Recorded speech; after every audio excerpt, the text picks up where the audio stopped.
as a scientist. It's unbelievable. These pills are placebos. Dummy pills.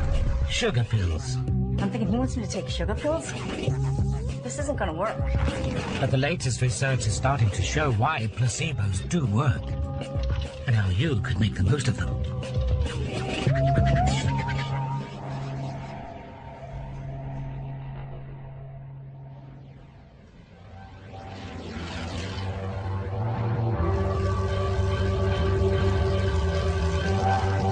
At the home of British cycling at the Manchester Velodrome, some of the country's top cyclists have gathered together.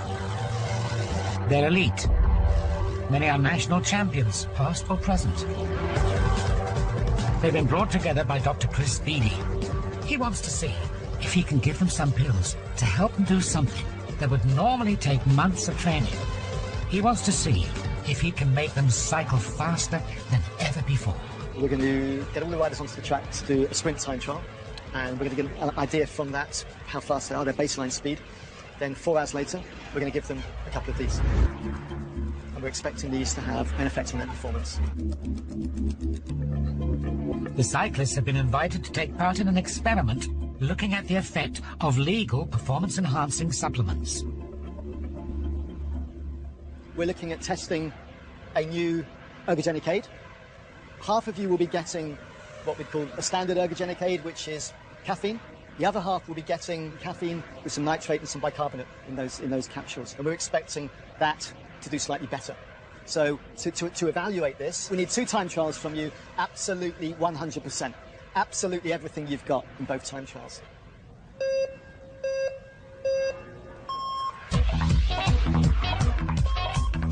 The cyclist's baseline performance is measured to get a sense of their natural competitive time.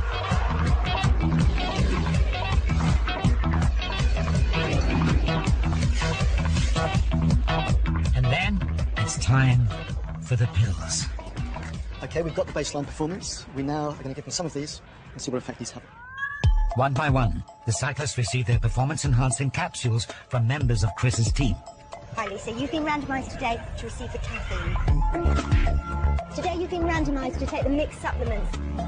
Hannah, today you've been randomised to receive the pure caffeine. Today you've been randomised to receive the new supplements. But nothing about today is quite as it seems. Both sets of pills are exactly the same. The cyclists are actually taking part in a very different experiment. These are the capsules we're going to be using today. We've got a couple of red ones and a couple of red and white ones. They're fairly large and they look like they mean business. They are, however, filled with corn flour.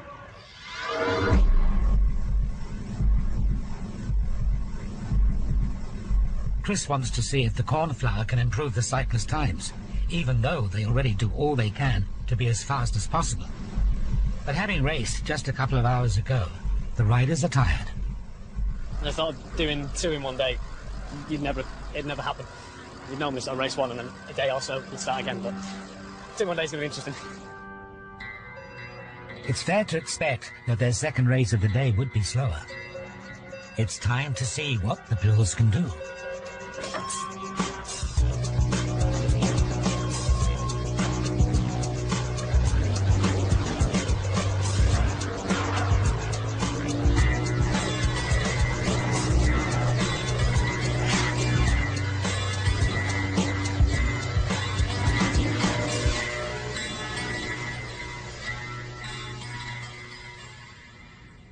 Do you feel that the second ride felt easier? The first one, it got progressively harder during the ride. The second ride, after about a lap and a half out of the 4 laps, it kind of got to a point where it was hurting, but then it never got any worse. The second ride felt better, yes. I went like half a second quicker, which is quite a lot over that distance. Yeah. I felt as if I was a little bit quicker second time round. I felt really tired before I took it. I think it may have started to kick in whilst I was warming up and I got a bit of a burst of energy. I felt ready to go again. In spite of the fact that the riders were tired from their earlier race, analysis of today's times shows that more than half of them were quicker with the corn flour.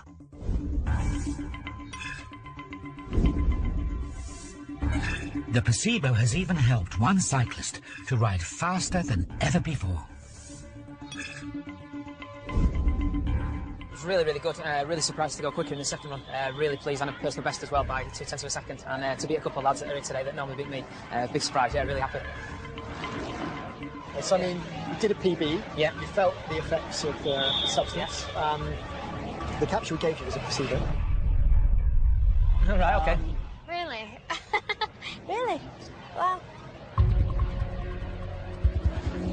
Today's trial is just a demonstration of what placebos can do. But it's typical of what Dr. Beattie has found in over a decade of experiments with hundreds of athletes. Every study we've done, we've found a mean placebo effect. In sports performance generally, we can see improvements quite frequently of 2 to 3%. Well, 3% in many sports is probably the difference between first place in the Olympics and not being in the top 10. So we're talking quite a substantial difference. It's a little bit like your car's going a little bit faster, but you're not using any more petrol. Why that's happening, however, is still open to question. It seems the pills that the cyclists took have the potential to make a real difference, and it's clearly nothing to do with the corn flour in them. So how can a pill with nothing in it help someone to cycle faster than ever before?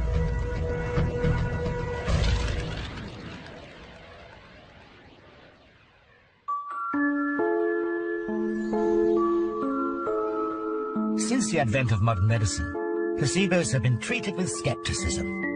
It has been assumed that they can do nothing. They've been used only as dummy pills that new drugs have to beat to be considered effective. But in recent years, a number of studies have shown that there may be more to a placebo than we thought. A few years ago, Dr. David Kalmus decided to do a rather controversial experiment. For 15 years, he's been fixing broken backs by injecting them with a special kind of surgical cement. We saw terrific results from the procedure, really amazing results from the procedure. But then, Dr. Kalmus noticed something that made him question how effective the procedure was. I was aware of some rare cases where, believe it or not, the wrong vertebral body was treated for whatever reason, and patients seemed to get some relief from that. So there was some reason to suspect that there were numerous factors at play in the apparent effectiveness of the cement. He decided to do something unusual. All right. He decided to put this established procedure to the test. He designed a trial in which some patients would be given the real procedure, and some would be given a placebo. But in this case, the placebo couldn't be a dummy pill. It would have to be a fake operation. There was skepticism from many people about whether this was worth doing. I recall being at a meeting, and I remember being screamed at that, and then later on being called a heretic for raising the specter of the placebo effect in interventional procedures. Nevertheless, he went ahead with the trial. All he needed was to recruit some patients. A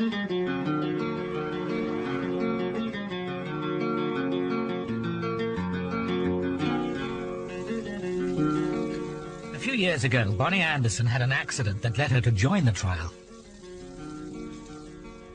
Well, when I slipped on the tile floor in the kitchen here, I went feet went out underneath me, I went flat on my back. I could not move.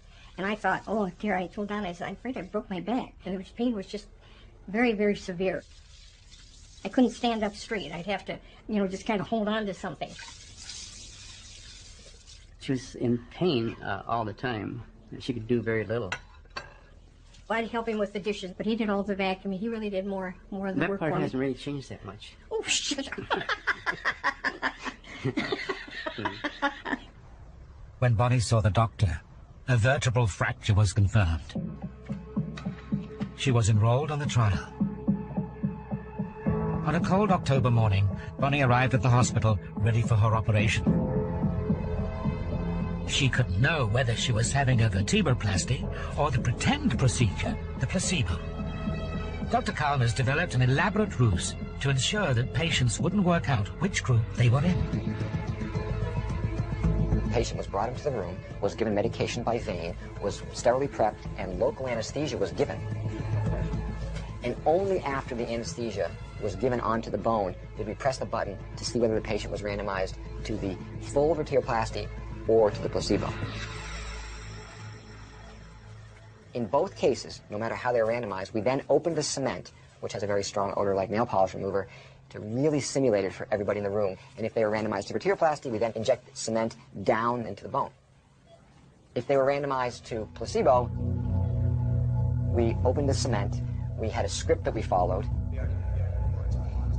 We pressed on the back and said, okay, ma'am, the cement is going in now, everything's going fine, things are going well, a few more minutes here, okay, we're all done. So we really simulated the procedure for the patient. Bonnie felt better immediately. The surgery did work very, very well for me. It did so much for me.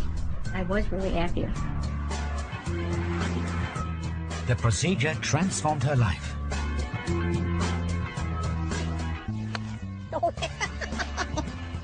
Within a week of the injection, I was able to play golf, and I took it a little bit easy, but I was able to play golf almost every day. And return to some of my duties. As far as, well, I don't vacuum as far as dishes and stuff. He won't say that, but it's true. But Bonnie didn't have the real procedure. She was in the placebo group. And what made her so interesting was that she'd already had a real vertebroplasty once before, which meant she was uniquely able to compare the real thing with the placebo. I thought they were both so successful that I just could go ahead and do what I wanted to do without any problem. And it wasn't just Bonnie that responded so well to the placebo. When the results of the other 130 patients on the trial came in, they surprised everyone. There was no statistically significant difference in degree of pain relief between the patients who underwent vertebroplasty and placebo, and more importantly, there was no statistically significant difference in improvement in function between the patients who underwent vertebroplasty and placebo. This study and another in Australia both suggest that a pretend procedure can be as effective as vertebroplasty, which has been carried out on over 1 million people. Both the real thing and the placebo made patients better than if they'd received no treatment. So how could a pretend procedure be so effective?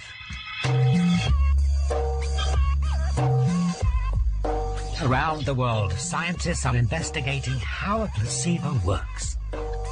They're trying to find out what's happening inside your body and brain when you experience a placebo effect.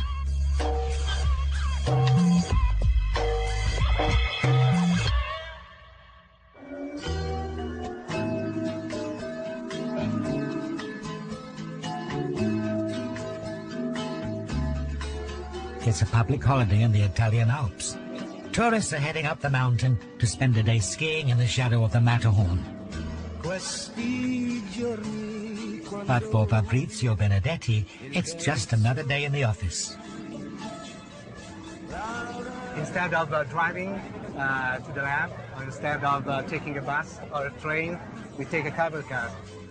On days like these, when skies are blue and the landscape is beautiful, it's a beautiful day.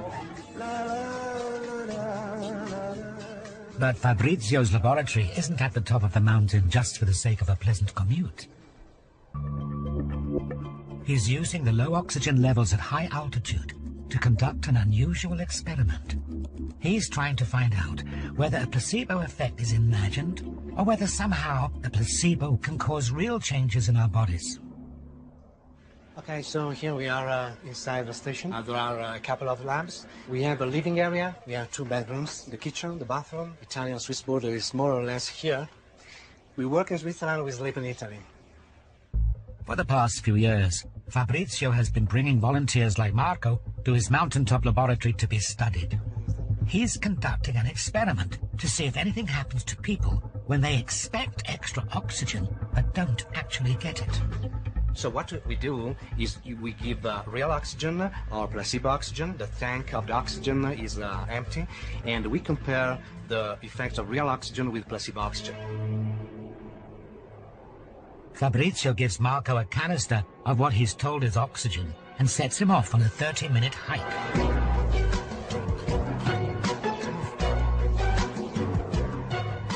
Even mild exercise, that's pretty tiring and difficult. That's the reason why we are here, of course. Fabrizio wants to know as much as possible about what's going on inside Marco's body and brain. His heart rate, brain activity, and even the neurotransmitters in his system are all being monitored. At this altitude, extra oxygen would be a great help. If there is extra oxygen, of course, the muscles get more oxygen, so their performance improves.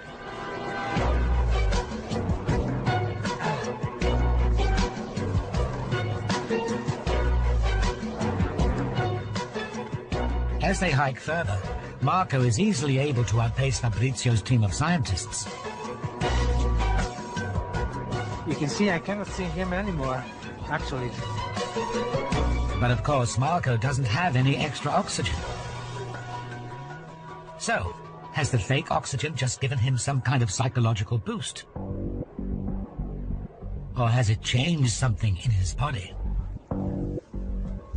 By analyzing the data he's gathered from Marco and the other subjects he studied, Fabrizio has the answer. It's all to do with the level of a neurotransmitter called PGE2.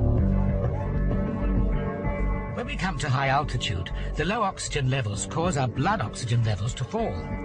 This makes our PGE2 levels go up. And that leads us to feel some of the familiar symptoms of altitude sickness, like pain. But extra oxygen can ease the problems. When we give oxygen, there is a dramatic decrease in PGE2. This is the typical response after oxygen administration with the real oxygen. The lower PGE2 level that comes from giving oxygen helps us to feel less pain and therefore work harder. But if you give someone fake oxygen, you wouldn't expect the PGE2 levels to change. In this case, we give fake oxygen, which means placebo oxygen, and there is no change in blood oxygen saturations. You see, we have 84% of blood oxygen saturation, but there is a decrease in PGE2 anyway. This means that this decrease is not due to oxygen in the body, but is due to expectation, to a placebo effect.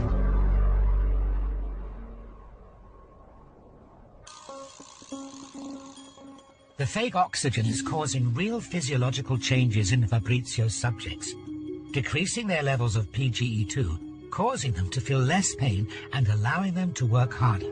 It's not imagination, you know, it's not a pure psychological effect, it's a real neurobiological effect. Somehow, fake oxygen is producing real chemical changes in people's bodies. It shows us just how real and measurable the placebo effect can be. What it doesn't tell us is how that's happening.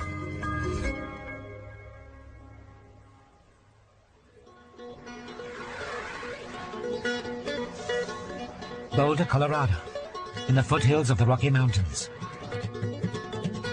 Torwega is trying to figure out how a placebo can change the chemicals in our bodies. He's getting ready for another day, inflicting mild torture on someone. We do the thermal pain test a lot because it's not damaging and it's safe, but it is painful. Hey, Jake, come on in. You can have a seat right here. Tor is hoping to fool Jake into believing that a standard moisturizer is a powerful pain relief cream. He begins by applying some moisturizer to Jake's arm and tells him what it is. This is just something on your skin. Sure. It won't provide any pain relief and will serve as a control. Okay. On a different spot, he applies some lidocaine, a local anesthetic, which will dampen the pain that Jake feels. We already know that it blocks pain, but we're just going to look at it and see whether it changes pain in your brain. Okay. And finally, there's more moisturizer. But Jake is told that it's also a local anesthetic. We'll do the analgesic on both of these spots. Okay, we'll just wait just a minute for that to take effect. Jake will then be subjected to heat pain on the different sites and be asked to rate them. Meanwhile, his brain will be scanned, allowing Tor to learn more about how a placebo works. So we're going to give you a series of your level 8 temperatures, Jake, and just use the trackball there and just rate what you feel moment by moment and track your pain continuously. Okay, so we're ready to go in.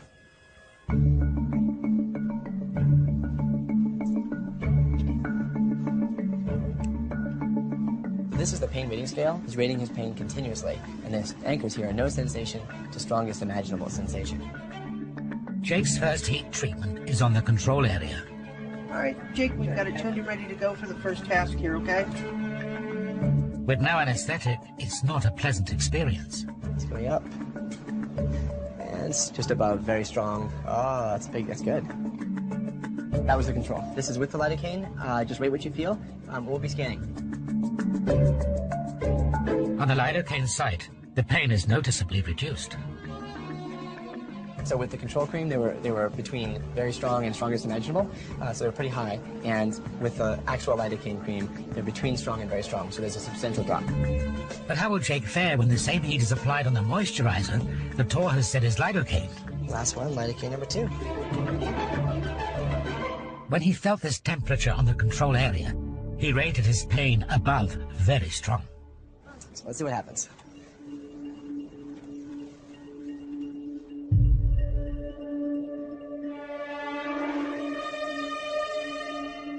Oh, this one is the lowest so far, actually. So that trial is lower than any of the lidocaine trials, actually. The basic conclusion is that here the placebo response for him is about as large as the lidocaine response is. Okay, Jake. So how did that feel, by the way? Feels less painful. Feels less painful. Yeah. So I told you before that we're applying the real lidocaine on all 4 sites, right? But actually, we didn't apply the lidocaine on all the sites. So what we actually did is we applied the control here. So these were where your pain ratings were highest. These 2 were both the real lidocaine, and these 2 were the placebo. Interesting. So knowing that, do you feel like it worked, or do you feel like the lidocaine or the placebo? The placebo. Definitely, yeah. The significance of Tor's work is that by scanning the brains of people as they experience a placebo effect, he's revealed clues about how a placebo works. So when we've given people a placebo treatment, what we see is the release of endogenous opioids, which is the brain's own morphine, in a number of brain areas, including this area here, which is the periaqueductal gray, which is really a critical site for opioid-mediated pain control. What that means is that the placebo effect is tapping into some of the same pain control circuitry as opiate drugs, like morphine. What Tor has shown goes to the heart of the mechanism of how a placebo works. A dummy pill, or cream, or surgery can release the naturally occurring painkillers in our brains. But it isn't just painkillers that a placebo can activate. Our brains are capable of producing countless chemicals that we need to stop pain or to feel it, to energize us, or to help us sleep. And a placebo can mimic many of them, from aspirin to alcohol. The placebo effect taps into our natural pharmacy. Drugs work because we have receptors for the drugs, and that means that there's some endogenous chemicals that our brains are producing that act on those receptors. Receptors evolved to respond to those natural chemicals. So a placebo can produce real results by tapping into the chemical systems that our bodies have evolved. Just like modern medicines, a placebo effect relies on chemicals, the chemicals in our brains.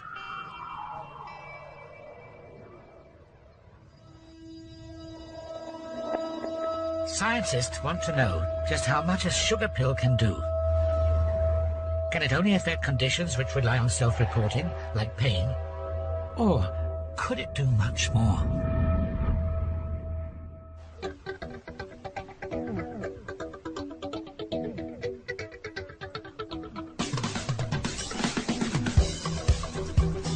Paul Patterson lives on the outskirts of Vancouver. It gives him easy access to the woods and mountains on the edge of the city. But 12 years ago, life took a turn for the worse when he started to develop some unsettling symptoms. I started to notice my stride wasn't right, and my doctor referred me to a podiatrist. I think something wrong with my ankle, my foot, whatever. So the podiatrist had me in a couple weeks later, and he goes, "Oh my gosh, you don't need a podiatrist, you need a neurologist." So I went back to my GP and got referred to a neurologist, and they went to look at me and they said, "Okay, you have Parkinson's." Well, holy smoke, that was quite traumatic. I was in tears for sure. It came as a complete shock to Paul and his family, and eventually forced him to give up his job.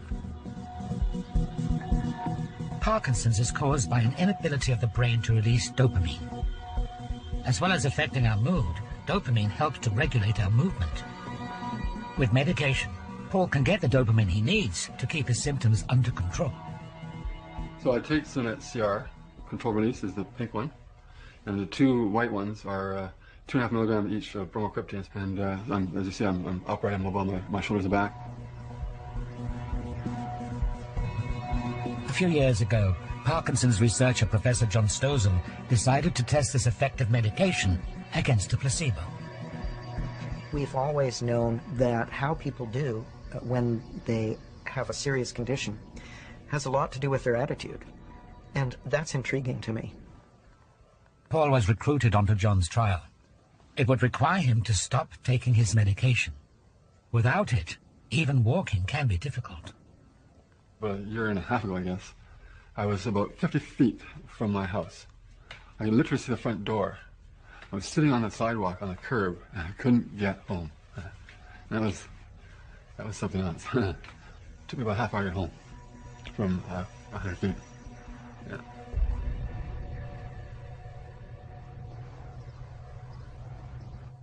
Paul headed into hospital for the trial without having had his medication, his Parkinson's symptoms in full flare-up. And that's when they gave me this capsule. And they give you a half hour, 45 minutes, normal period of time for the meds to kick in. And boom, I was thinking, this is pretty good. My body becomes erect, my shoulders go back, and I need to go to the bathroom, so I said, well, I don't need any help, I'm fine. And I heel struck my way down the hall and went to the bathroom.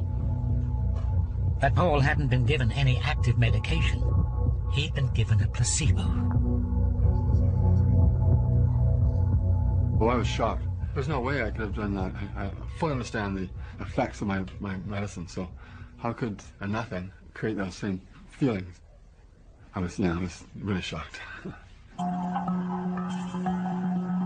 Brain scans of patients with Parkinson's that were responding to the placebo helped to explain how Paul's symptoms had faded. This slide shows 3 scans, all taken from the same person with Parkinson's disease. So now you see the activity at baseline when they come in with no medication. Their Parkinson's is not well controlled. There's a loss of dopamine in the brain. So we see lots of activity here. With so little dopamine, someone with Parkinson's would be struggling to move and function. Now we look at the middle slide, and this is after the person is told that they're going to get active drug, but in fact they receive placebo. And you can see a striking reduction in activity here, which indicates that their brains have released a lot of dopamine. The intense red colors in the striatum area of the brain show how little dopamine is present at baseline. The decrease in the red coloring shows how the placebo can release dopamine just like the real drugs. What we found is that in somebody with Parkinson's disease, a placebo can release as much dopamine as amphetamine or speed can in somebody with a healthy dopamine system. So it's a very dramatic response. There are physical things that change in me when I took my meds. And I didn't think that a placebo would be capable of, there's no way. How could a sugar pill, whatever, make me feel like I had taken my Cinemet. And I'm thrilled to death to know that I still have that ability on a short-term basis to produce dopamine and get going, right? Several studies have now shown that a placebo can ease the symptoms of Parkinson's, even if only in the short term. Once again, the placebo works by tapping into the brain's internal pharmacy. All these studies raise another intriguing question. For a placebo to work, why do we need to believe that it's real?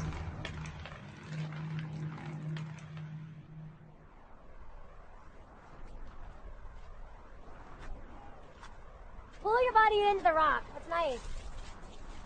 For Tor Wager, it's all about our expectations.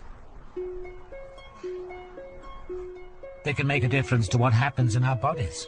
And that's true, whether you take a pill, undergo an operation, or climb a mountain. Stand up on that back foot, Forrest. Climbing is a dangerous sport. One false move and things could go badly wrong for Tor. Except, of course, that he's got a rope. And that changes everything. Right, going right. Watch me here. Good. He expects to be safe. Step through. Beautiful. That's it. And yet, without his belief that everything will be okay, he'd be so nervous he could barely climb. When I was up there on the rock, my heart started beating, blood flow changed to my fingers, my brain's releasing opioids, releasing dopamine, and all those things are helping me perform. And they're also having various impacts on my body. And those impacts depend on the feeling, the knowledge that I'm safe. You know, take off that rope, it would be a completely different world. My heart rate would go crazy. I'd be sweating and so forth. Ultimately, it's about the link between our minds and our bodies. Whether it's fear or hope, our thoughts and expectations can trigger chemical reactions that change our bodies. So if we expect a placebo to do something, it can release chemicals in our brains and change our physiology.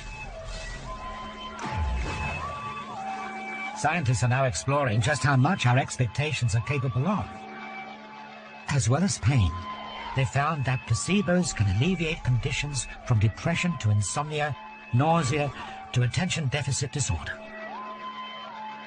And because it's all about your expectations, even the size and shape of a pill can make a difference to how well it works. Studies have shown that capsules are more effective than tablets.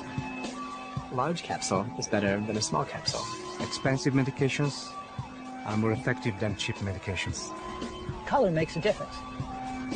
Red pills are more effective for treating pain. Blue pills are more effective for treating anxiety. Unless you happen to be male and Italian, in which case blue is the color of your national football team and a symbol of immense excitement, passion, and heartache. In that case, according to research, a blue pill won't help relax you. It will do the opposite. But there are clear limits to what placebos can do. They certainly won't fix a broken leg or help to shrink a tumor. But in the areas where they seem effective, scientists are beginning to wonder how we can make the most of them.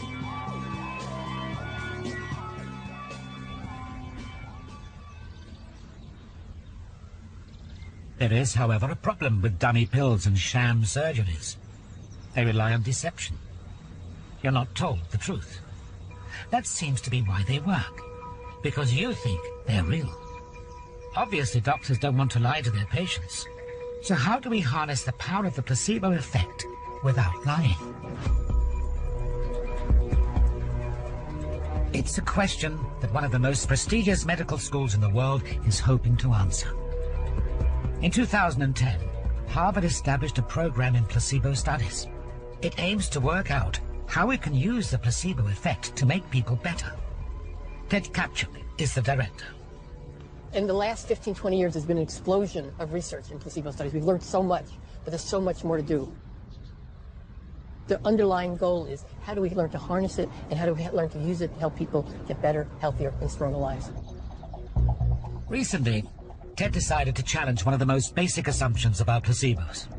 He decided to conduct an experiment to see whether we really need to be duped for a placebo to work. The conventional wisdom was that you have to use either deception or concealment in order for a placebo to work. We decided to test whether or not you could still get a placebo effect if you gave a person a placebo and told them it was placebo. Linda Bonanno has suffered from irritable bowel syndrome for 16 years. At times, the symptoms are bad enough that she doesn't want to leave home. Along with 80 other sufferers of IBS, she was recruited onto Ted's trial. She was given some pills and told they were a placebo with no active ingredient, but that they might work thanks to her own self-healing processes. I said, what? A placebo? Because I just finished, college as a medical assistant. And I'm thinking, he wants me to take sugar pills? This isn't going to work. But I said I'd do it, so I went home. I started taking them.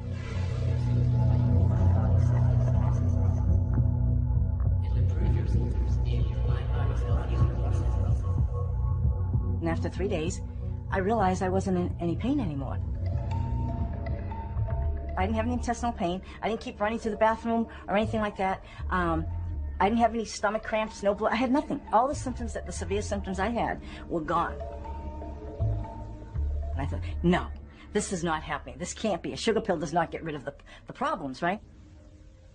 Linda wasn't the only study participant who reported improved symptoms from a pill she knew to be inactive.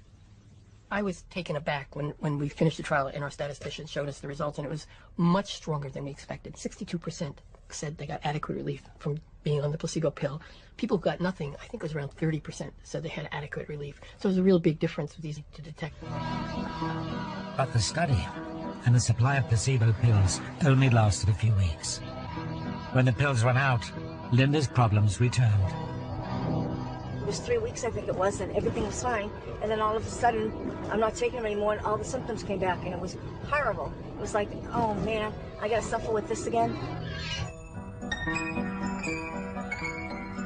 Linda decided to try and buy some more placebo pills. I tried to go to one of the health food stores to buy the placebo pills, but they didn't have them. The fellow in the store was, thought it was kind of odd why I would be asking for placebo pills. They had nothing else that would replace it, so I couldn't do anything. I was really disappointed. Well, several patients actually asked us for more placebo pills. Our ethics committee only gave us permission for 3 weeks of treating people with placebo pills, and as you can imagine, I don't believe they're listed as a labeled drug in the United States, so we weren't able to prescribe after that. It's hard to know why Linda's symptoms disappeared when she took something that she knew was chemically worthless. The study only looked at whether it would work, not why. But Ted has a theory. What I think happened is that just seeing our study physician, taking pills 2 times a day, in some way your body feels, recognizes, moves in a way that's moving towards health. This is the body knowing something that's beyond our ability to consciously be aware of. I don't understand it. I don't know why. I probably never will, but there's something. I think I'm wishing for a cure, and I'm wishing for something to make this all disappear. I think if I wish hard enough, it'll work, I guess. Exactly why the pills worked remains a mystery. And a small, short-term study like this certainly doesn't mean that we can simply replace real drugs with placebos. But it does call into question the fundamental assumption about placebos, the idea that we need to be duped for them to work. At Harvard, other scientists are searching for ways that we can use the power of the placebo without deception. One of Ted's colleagues has studied something you might have thought wouldn't have anything to do with placebos, and that is hypnosis. There's a lot of overlap between the idea of placebo and the idea of hypnosis. Separate the 2 index fingers. Lift your hands and your arms up. First of all, they're all based on belief, expectation, and suggestion. Hypnotic induction is a procedure that has no active ingredient except for the person's belief and understanding about what it is supposed to do. Mike Gower is a dentist and a hypnotist. He's preparing David for a major procedure. He's going to extract his wisdom tooth. So as you can see from his x-ray, a lower wisdom tooth never developed in the first place, and that's why the upper tooth is actually erupting down into the space where that tooth would have been. When that happens, the tooth starts rubbing into the cheek, it starts biting down on the gum below. It also becomes very difficult for David to clean, and actually he's got some decay in this tooth, so almost impossible to get in to do a standard filling or restoration, and the tooth is in danger of breaking down and decaying further. Normally, removing a wisdom tooth would require the injection of a strong local anesthetic, but David doesn't want one. I don't like the getting the injections and having the numb mouth afterwards. So I had the opportunity to have hypnosis as a treatment for getting the wisdom teeth removed, and I thought I'd give it a go. Dave is having no pharmacological anaesthetic today. He's not taking anything, he's not having any injections. This is going to be just hypnosis. This is the plan, of course. If we need to use anaesthetic, then we have it. The only active ingredient in David's pain relief will be the way Mike interacts with him. His hypnotic induction. Just notice this wave of relaxation now. More and more in control of your thoughts and feelings. Calmer and calmer.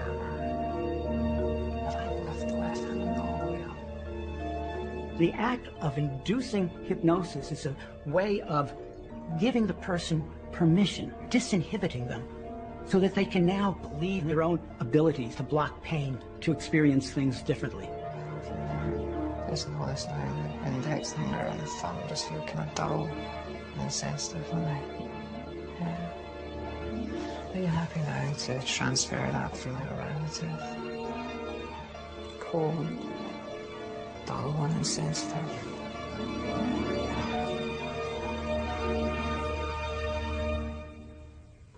David's wisdom tooth is firmly encased in the bone that surrounds it. Mike's first job is to gradually enlarge the socket.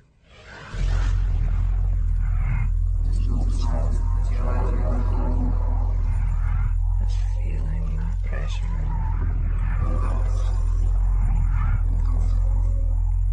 Throughout the procedure, David has been told to rate his pain on a 0 to 10 scale.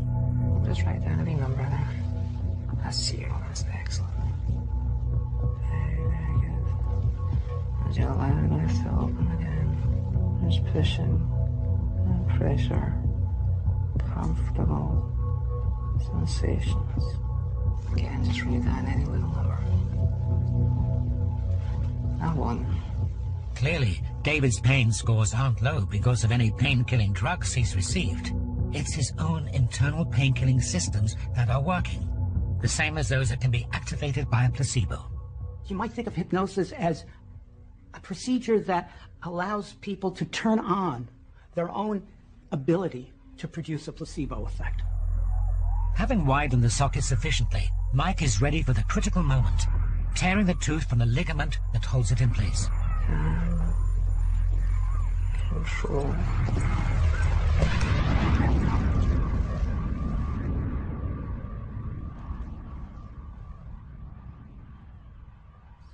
Eyes open, wide awake. That was awesome. Yeah. Very well done. Good. So, the final moment of removing the tooth, there's a lot of pressure, and I would be interested just to know what number you were at. It was probably a 4-ish. About a 4. The final moment, yeah.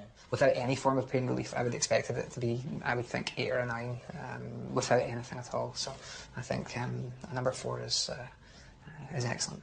It's such a different sensation. I didn't really feel anything. Like, just the point in which it pulled out, it was quite a sudden thing, but it wasn't anything more than that, I thought. By changing his expectations about what he would feel, Mike enabled David to release the painkillers in his brain. He gave him a placebo effect, not with a dummy pill or a sham surgery, but with words. Hypnosis may not be the only way to get a placebo effect without deception, but it's certainly an excellent way to do that, and you can think of it as an extra strength, non-deceptive placebo. It seems that something about the relationship between practitioner and patient lies at the heart of inducing a placebo effect without deception.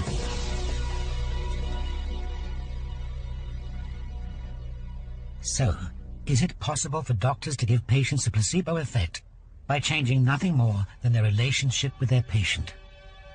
Answering that question could help provide the key to unlock our body's potential to heal itself. Ted Capture set up an experiment to find out.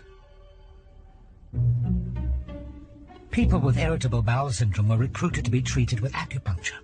They were divided into different groups. In one group, the acupuncturist's interaction with their patient was strictly limited. We did not allow the practitioner to have an interaction with the patient. And that meant the patient came in, the practitioner said, "My name is, I've read the charts, I'm going to treat you with acupuncture. I've been asked by the research scientists not to interact, to not confuse the scientific question." Hi, Mr. Casey. Come on in. In another group, the patients were treated in as caring and supportive a manner as possible. We added a warm, supportive relationship, which included delving deeply into a patient's life. How does this affect your life? What's your relationship to these symptoms? How does it affect your being able to have family, friends, work? And tell me what kind of improvements you'd like to see, so I get a good sense of that. Empathy, expressing how we understood how difficult this was. Some way we have to touch the patient. thoughtful silence. We try to have the practitioner think for a moment and then ask to repeat a question and some statement of confidence. I think this is going to work. I'm pretty sure these treatments are going to be very helpful for you, and I hope they push you along the next level.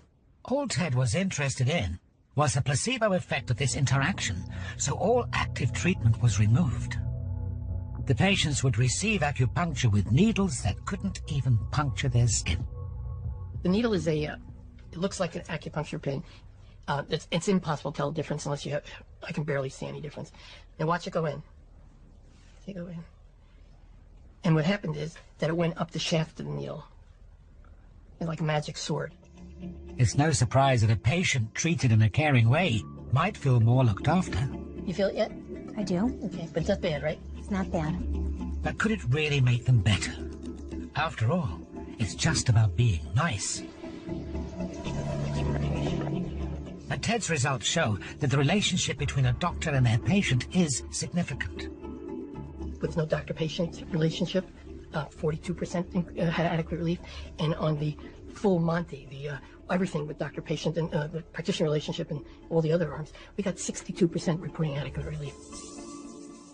What it's telling us is that a practitioner interaction dramatically optimizes the placebo effect. Ted's study shows that a doctor can potentially create a placebo effect just by changing the way they behave and the things they say. It's still early days with research at Harvard, but it suggests that we can use the power of the placebo effect to help make drugs and surgery more effective.